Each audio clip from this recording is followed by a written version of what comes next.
Shalom. First of all, I'd like to start by giving all praises to Yahweh, Ba'ashem Yahweh Shai, Ba'ashem Wakar Kodash, double honors to the apostles and elders of Great Millstone, and salutations to the Archeum out there doing this work in sincerity and in truth. My name's Amarth Kwam, coming back at you with another quick video regarding sackcloth and mourning. The subject matter is that right now we wear sackcloth because we're in mourning, but in the kingdom we shall be glad. And that's what we're going to be proving through going into the scriptures today. So I'm going to start by reading Revelations 11:3. And I will give power unto my two witnesses, the northern kingdom of Israel and the southern kingdom. So the two witnesses represent Israel. All right. The elect. And they shall prophesy 1,260 days clothed in sackcloth. All right. So those brothers that teach this truth in sincerity, all right, and break down the prophecies the correct way, brothers in Great Millstone, you might see us wearing, well, you will see us wearing garments of sackcloth, okay, an inferior material, and there's a reason behind that. Plus, it's a part of prophecy, okay. So from here, we're gonna go into the definition of sackcloth to identify what it represents and why we wear it. Garments of sackcloth. So we're going to go down to the word sackcloth here.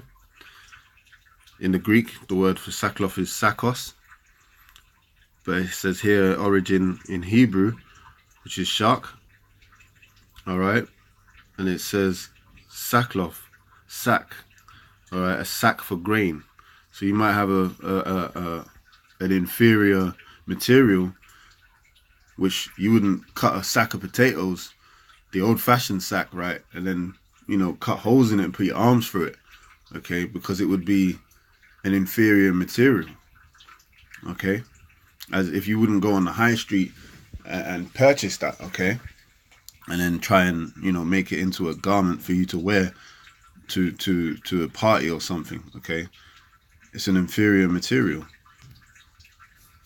But then it goes on to say, worn in mourning or humiliation.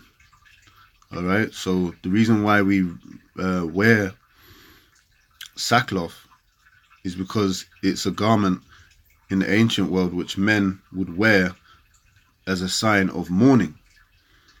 Okay.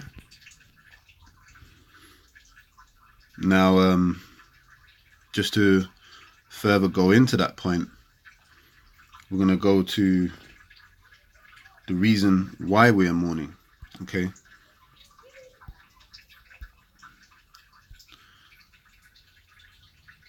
So from here, we're going to go to Matthew 9:14 to identify why we're mourning.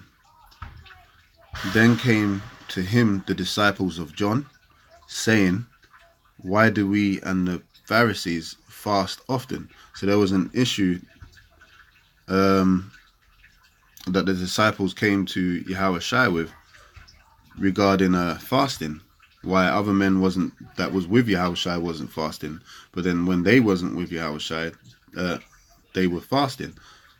So it said, then came to him the disciples of John, saying, why do we and the Pharisees fast often, but thy disciples fast not? And Yahweh Shai said unto them, can the children of the bride chamber mourn? All right, and the bride chamber is Israel, okay? Because we're the bride that is going to be married to our bridegroom, which is Yahweh Shai. And the word marry just means to be joined together. All right, that's why you would have a bride and a bridegroom that will be brought together. Okay, the same way, likewise, Israel will be brought together with Yahweh Shai when he returns. So I'll continue. It says, can the children of the bride chamber, Israel, mourn as long as the bridegroom, Yahweh Shai, is with them? The answer is no, because Yahweh Shai is there, so they don't need to mourn. But the days will come when the bridegroom, Yahweh Shai, shall be taken from them. And that happened. And then shall they fast. Okay? So the point is, the reason why we're in mourning is because Yahushua is not with us, and we mourn till the Yahushua returns. All right. So from here, I'd like to go to Ecclesiastes chapter 7, verse 2. It is better to go to the house of mourning than to go to the house of feasting. All right. And the reason why I brought that scripture out is to show you that you've got guys that are not mourning for the return of Yahushua. They're feasting because they want their life on this side, in this kingdom. They're not mourning for the kingdom to come through Yahushua. And they adorn themselves in like manner, not wearing sackcloth, or basically adorning their clothes in a fashionable way. You know, designing their garments where people would be in awe of their dress sense, their dress code. Men will reverence the way they're dressed, with maybe jewels, studs, or however they fashion their garments. But we're not in that house of feasting. We're not in that spirit. Okay, we're in the spirit of mourning for the return of Yahushua. That's why we don't wear flashy garments. Okay, and when you see those people wearing those flashy garments, it's a sign that they ain't about this truth. Okay, they ain't about the scriptures and what the scripture says. And we read it earlier about Revelations 11:3. So I'm going to continue from here.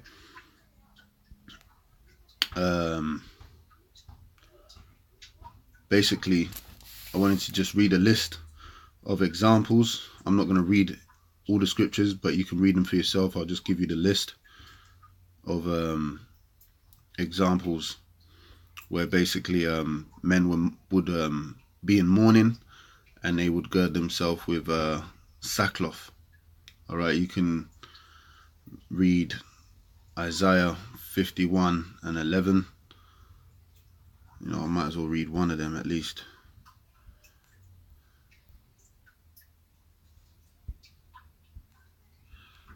It says, therefore the redeemed of the Lord shall return.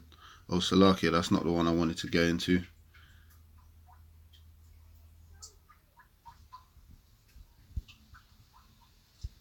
Bear with me for one moment.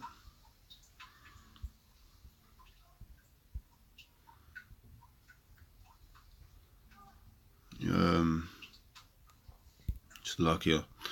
Basically, here's a list. You can see the scriptures I've listed, which is as examples of mourning. And I will turn Amos 8:10, and I will turn your feasts into mourning and all your songs into lamentation, weeping, you know, suffering. And I will bring up sackcloth upon all loins, and baldness upon every head, stress. And I will make it as a mourning of an only son, and the end thereof as a bitter day. Anyway, like I said, I'm not going to read all of them. You can check out the scriptures as you see them on the screen. That's Amos 8:10, Joel 1:13, Ezekiel 7:18, Lamentations 2:10, Jeremiah 48:37, and Isaiah 37:1. All right, those are the scriptures that you can check out. So the second part of my this video was gonna go into, like I said in the title, right now we wear sackcloth, but we're in mourning. But in the kingdom we shall be glad. Okay, and that's what we're gonna go into, the latter part of that which I just said. So I'm gonna start by reading Isaiah 51:11. It says, therefore the redeemed of the Lord shall return. All right, that's the elect, and come with singing unto Zion, and everlasting joy shall be upon their head. So on the flip side, you know, we've gone through that mourning process, but then our mourning is going to be turned into feasting. All right, that baldness is gonna cease. All right. And we're going to have joy shall be upon their head. All right. Instead of stress, they shall obtain gladness and joy. All right. We're going to obtain it through Yahushua when he returns. And sorrow and mourning shall flee. All right. We're not going to be shall flee away. We're not going to be experiencing or going through the things we're going through right now. All right. With trials and tribulations and so forth. Because we're going to have Yahushua near unto us. So from here, I'm going to go to Isaiah 60:20. This is Isaiah 60 verse 20. It says, thy sun shall no more go down, neither shall thy moon withdraw itself. For the Lord shall be thine everlasting light, and the days of mourning shall be ended. All right, and that's the point. Our mourning is going to come to an end when Yahushua returns. All right, we ain't going to have to prophesy anymore, you know, because the time for prophesying about the chip is now. The time for prophesying about Yahushua's return is now. America being destroyed, that's now, okay? But we're not going to have to be making videos and teaching one to another of what's to come, because by that time, on the flip side of things, we're going to have Yahushua with us, who's going to be that everlasting light, that our understanding within us, all right, that wisdom within us, because you know, pertaining to Hebrews, the 8th chapter, the law is going to be written in our hearts, man. We're going to have a pure understanding, you know. We're going to be on automatic righteousness. So therefore, there will be no need for the curses which cause us to mourn. So from here, I'm going to go to Jeremiah 31.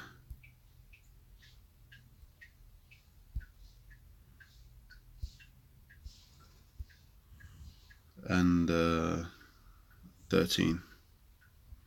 It says, then shall the virgin rejoice in the dance, both young men and old together. So we're going to be in rejoicing. For I will turn their mourning into joy and will comfort them. All right. And Yahushua is that comforter. All right. Some men would wish that they could take that title and place it upon themselves. But this word is what comforts us. And Yahushua is the word. And make them rejoice from their sorrow. All right. We're going to be rejoicing for the fact that we ain't got to bear the afflictions of the curses. Bear the afflictions of this so-called white man. Bear the afflictions of our minds for going off. Okay, so the next scripture is Psalms 30. Psalms 30 and 11. It says, thou hast turned for me my mourning into dancing. All right, suffering into celebration. Thou hast put off my sackcloth.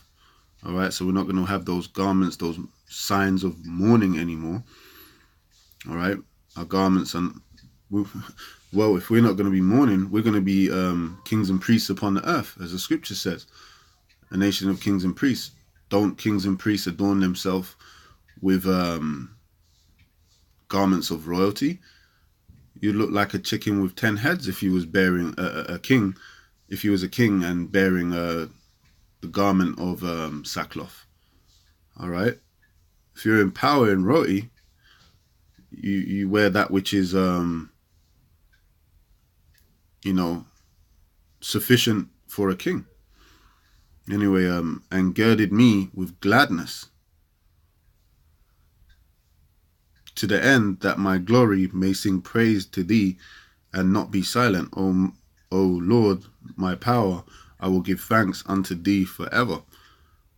All right, which summarizes up everything I wanted to, you know, bring out in this video regarding sackcloth and mourning. Sackcloth is a garment that represents mourning, and we ain't going to be in the state of mourning forever. We await Yahweh's return to turn our mourning into gladness. And with that, I hope you brothers were edified, and I'm going to say shalom.